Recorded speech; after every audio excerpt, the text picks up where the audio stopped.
Welcome back to Jump Scare. I'm Betty. And I'm Chad. And this week we decided to watch 2010, The Crazies. Hello. I'm coming.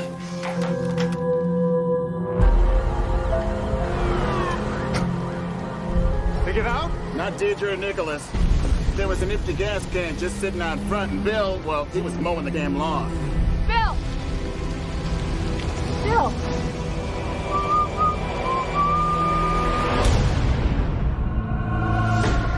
How long has he been playing a statue?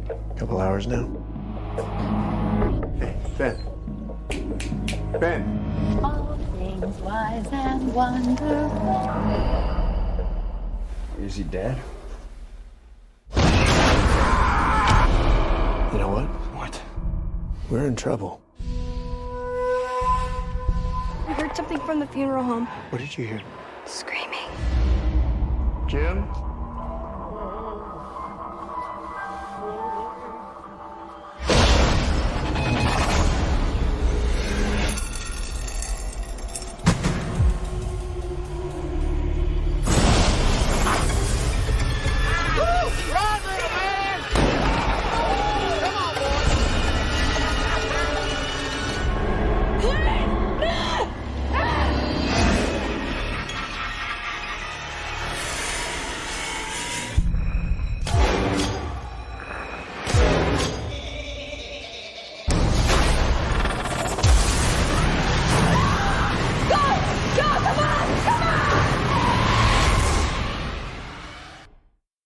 It came out in 2010, right? Yes.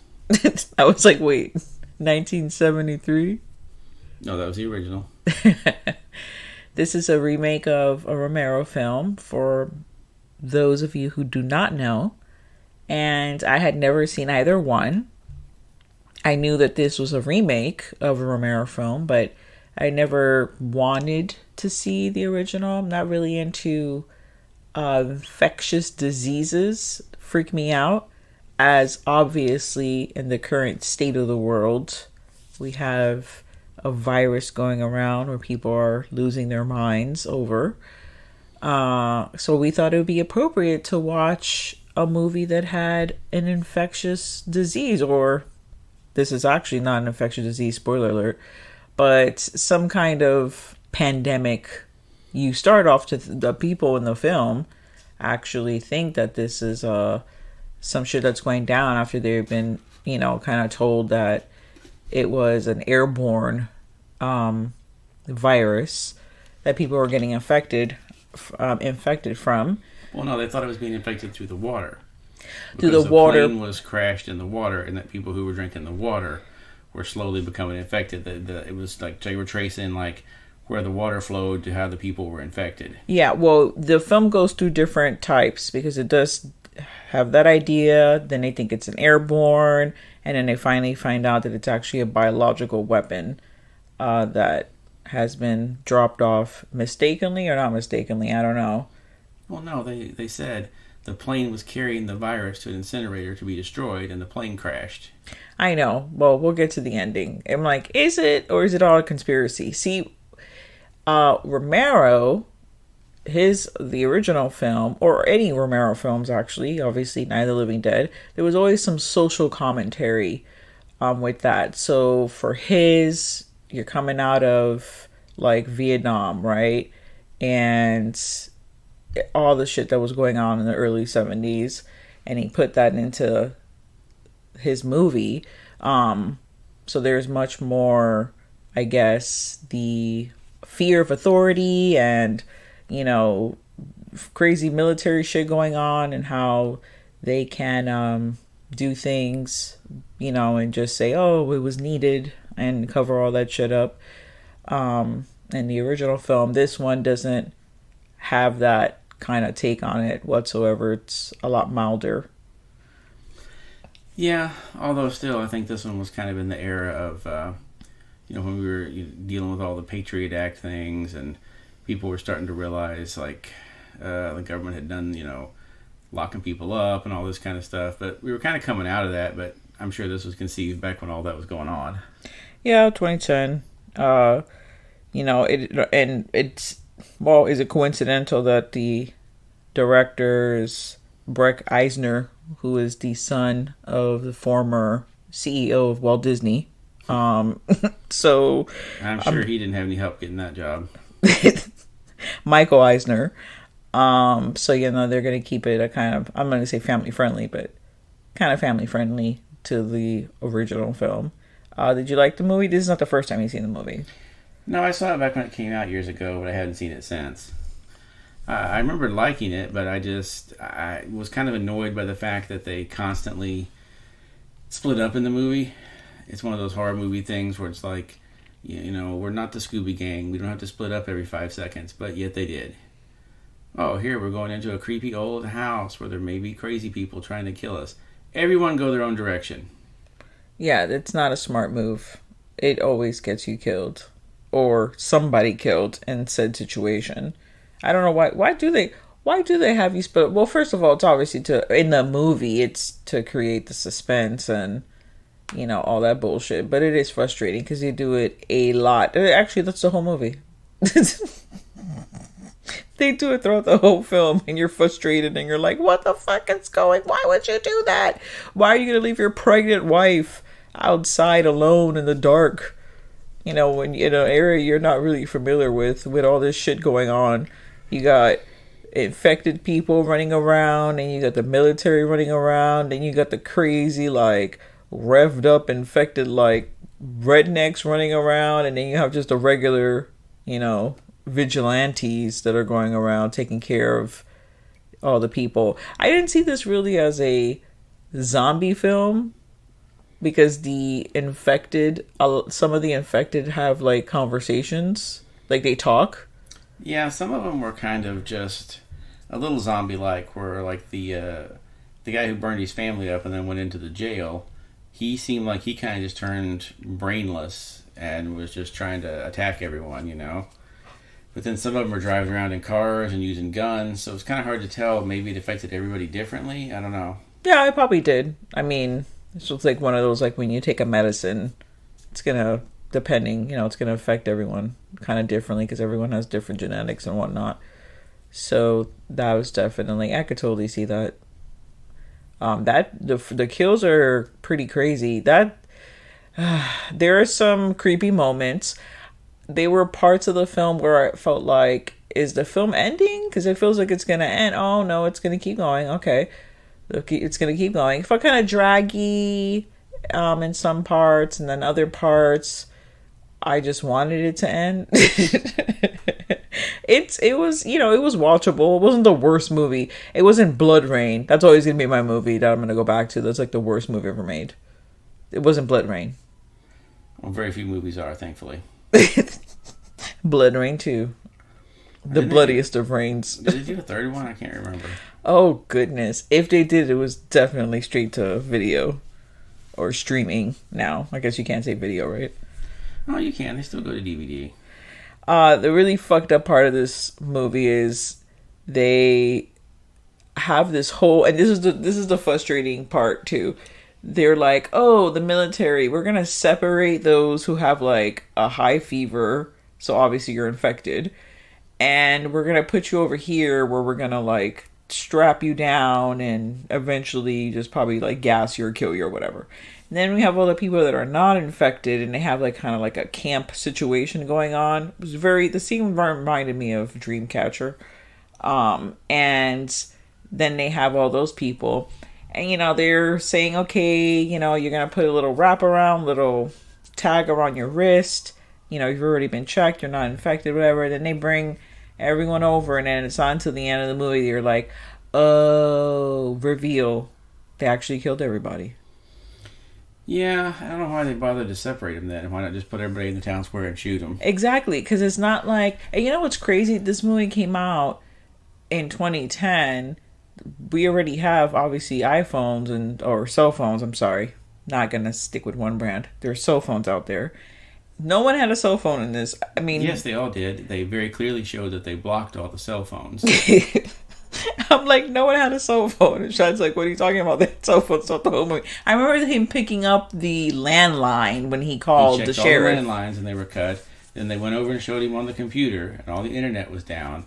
And then he went outside with his cell phone and opened it up, and it said, no service, no service. He obviously did not have 5G. That's where it was a Samsung. This was 2010. That existed at 2010, didn't it? No, 5G didn't exist in 2010. I'm obviously not really good at my... Shad's annoyingly shaking his head. Very annoyingly. I'm not sure they had gotten to 4G yet. I think it was still 3G in 2010. Your face is 3G. And it's so fine. There was no 5G.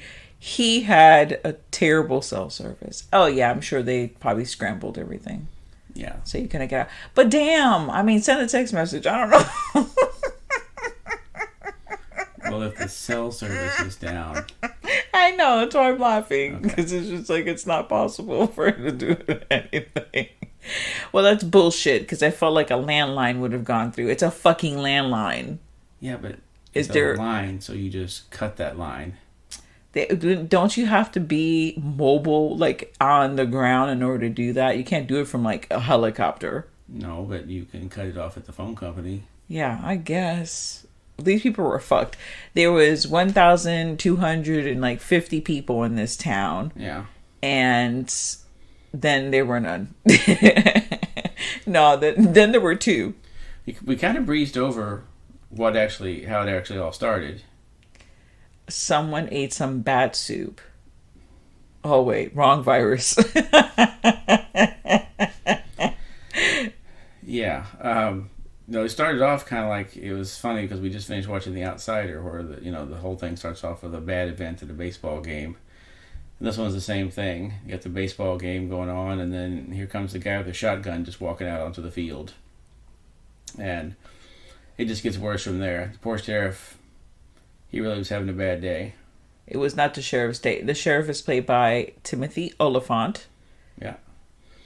And we've got some other people in it that are recognizable. You've got that Radha Mitchell from Pitch Black and a lot of other things. And then Daniel, what's her name? Panabaker, I think. Panabaker. Yeah, she was in the Friday the 13th remake. She's in Supernatural. She's in all the CW superhero shows. She's all over the place.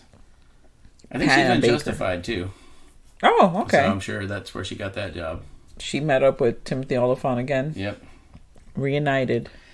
Yeah, so once that guy has his problem, then you see other people in town start to have issues, freaking out. Like the principal is just staring off into space and won't talk to anyone, and then he just flips out that night, burns down his house with his wife and kid in it, and then mows the lawn. That's the part I like. He's just like, well, I mean, the house is going to be burned down, but shit, this lawn cannot be left this messy. We can't let the firemen see that. That's embarrassing. Yep, how he kills... That was actually the hardest part to watch in the film because it's very sad. Yeah, and I feel like like you said it too, like they didn't seem like they tried real hard to get out of that closet.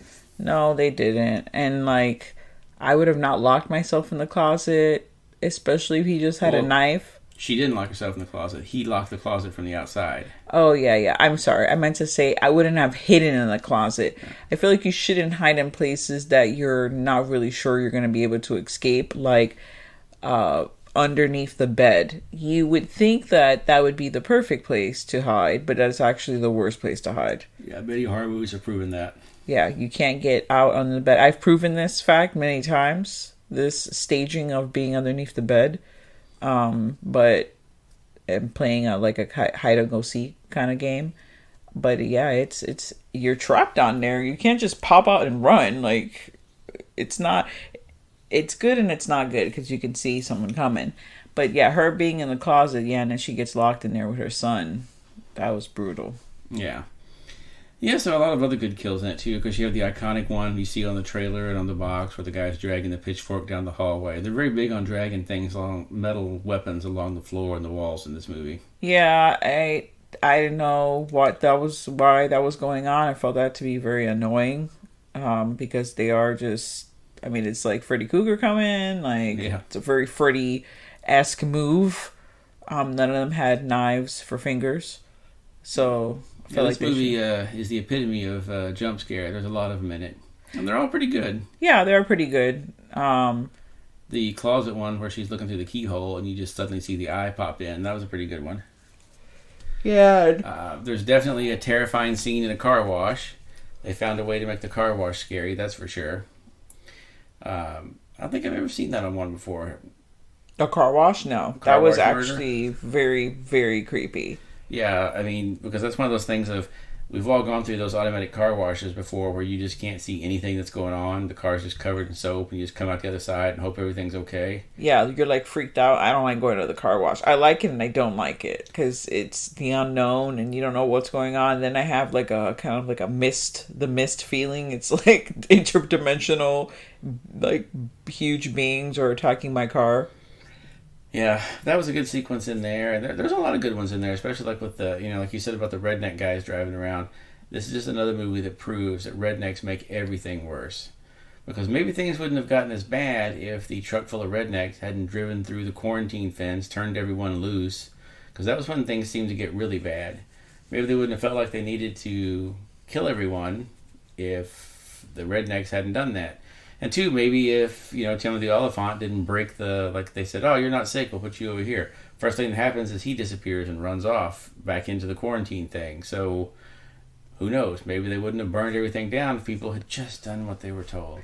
And then they're just checking everybody for a fever. What if you run, or you're like higher levels of, body heat? What if you run hotter than others? Or you're fucking pregnant? Like, spoiler alert, Timothy Oliphant's wife was. And she was a doctor, so I felt like she should have been like, I'm pregnant and I'm a doctor. Like, let them know.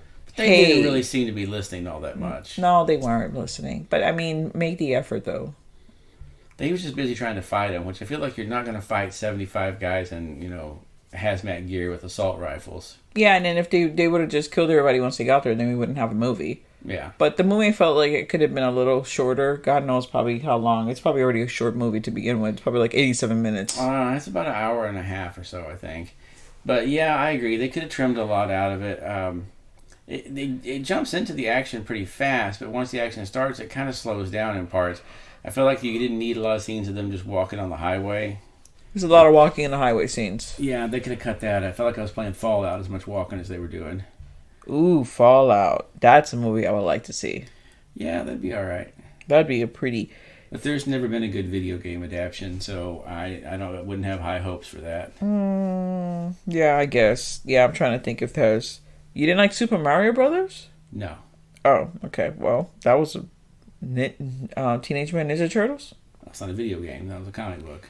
Oh, shit. Touche. Damn. And no, I didn't particularly care for that one either. Silent Hill? No. Silent Hill. But then the game itself is like, did it make sense? Like, the first one, yeah, like, whatever. Girl that gets lost, blah, blah, blah. But once she's in there, you're like, got like Gillespie, and I don't know if you ever played the game, but the fucking game is weird. Yeah, there hasn't been a good one. So don't make Fallout. Cause Resident Evil, they tried several times. There was good pieces in each of the Resident Evil movies, had a good scene or two in it. But all in all, they just weren't that great. I don't know. I love the first Resident Evil. I was like all about it when it came out. I never seen anything like that, and I really love the game. I was annoyed because it wasn't exactly the game, but then again, like, how can you make it into a movie? The game, I mean, it's hard. Well, ironically, as we're talking about Romero, he was supposed to do that initially. And it's one of those movies. Like, Romero's whole career is just he was supposed to do this movie and it didn't happen. He was supposed to do this movie and it didn't happen. Just time and time again, he got screwed over out of movies. Poor Romero. Yeah. We'd have to go back and watch the original one day. Yeah. Maybe like 2 years from now. Okay. When we have the time to go back and watch a original of a remake. I'm surprised that we chose to do the remake, to be honest, because we usually... Well, it's just something different. And, I felt like the newer one might be a little more timely to what was going on. So while we're all trapped here under quarantine, some of us, not all of us, but, we're getting there. There's no more toilet paper. The shelves are bare. There's no more toilet paper, no more water, no more baby wipes. They're down to the Kleenexes now.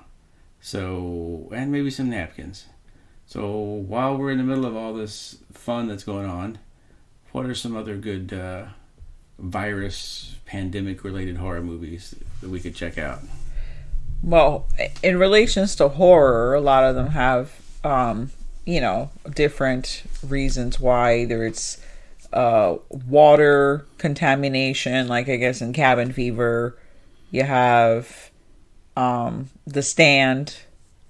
Yeah, The Stand was the flu virus on that one pretty much, but good old Captain Trips was killing everybody. But that one, I always liked that because The Stand combined not only that, but there was a lot of like mystical elements to it and all that too. Because, Stephen King, every black person has psychic abilities. So, it is every black person in a Stephen King book. They always have psychic abilities of some kind. That was the whole point of The Stand. They had to go to Colorado and find the black woman that had all the mystical abilities. I guess a black woman in this new one that's coming out to me, Whoopi Goldberg. Yeah, she's about the same age as the one that played in the original, so that should be about right. What are some others? I guess, I don't know. Everyone's going to be watching Contagion and Pandemic. I haven't seen either one of those movies, but those are not horror movies. I would say that it's more drama. Well, not Pandemic, but the Contagion's more drama-esque. Yeah, those are the ones that are pretty realistic. The more fantastical ones, of course. Every zombie movie is a virus thing. Every zombie movie is a virus thing. Every single one of them. You got 28 days later, 28 weeks later. They never got around to that 28 months later.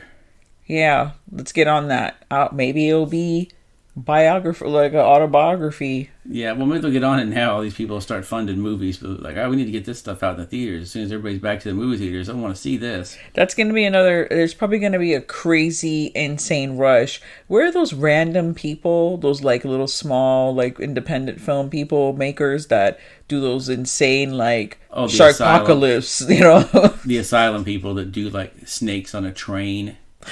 Transmorphers. Yes. What's the one? Oh, yeah.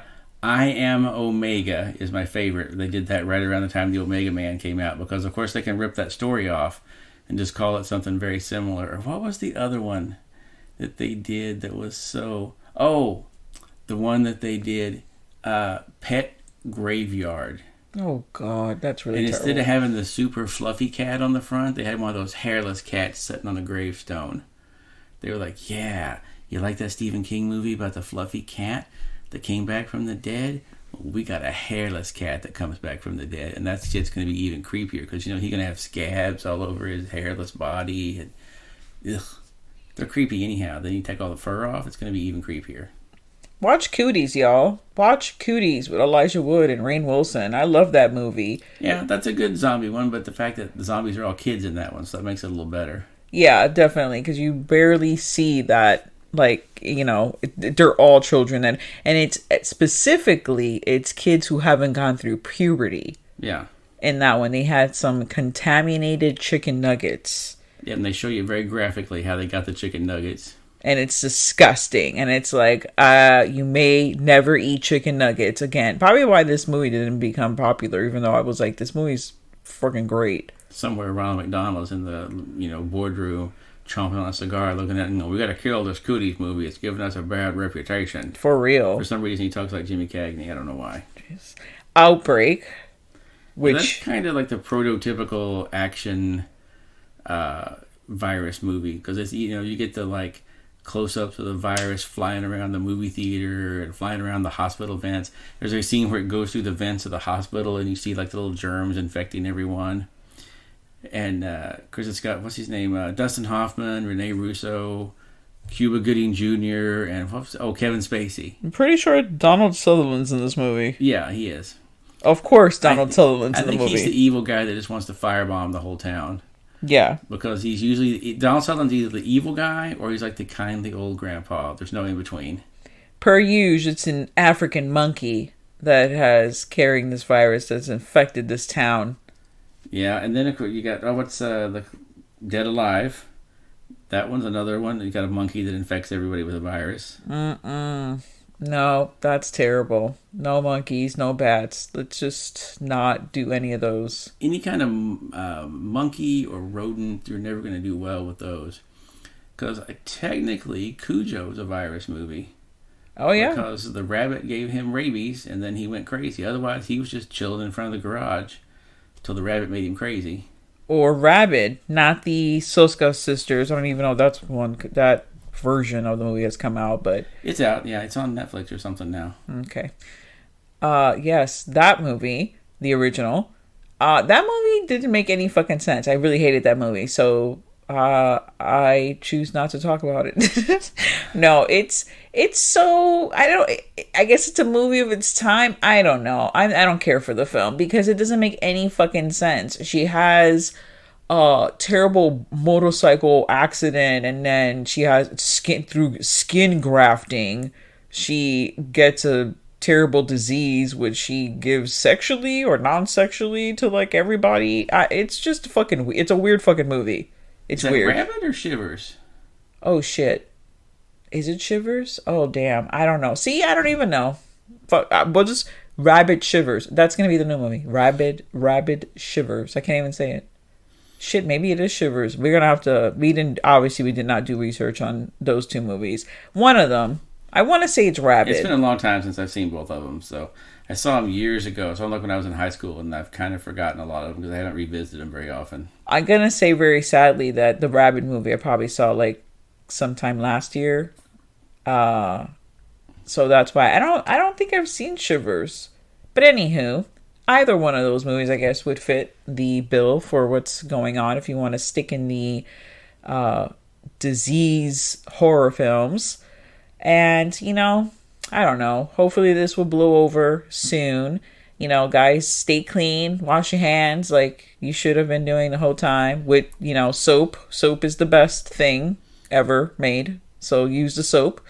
And and leave some baby wipes for people that actually have babies, you know, like we do. And leave some toilet paper for people too, because I guarantee you don't need 10 packages of the Charmin Mega Roll. I don't think you're going to be shitting that much. It'll be fine. The crazy ironic thing is all these people that are buying everything in mass quantities for themselves, it's like, so you don't want to get the disease that's spread through other people by either touching you or, you know, because they touch someone else or they have it, and you're supposed to be maintaining some kind of cleanliness, so you don't do it.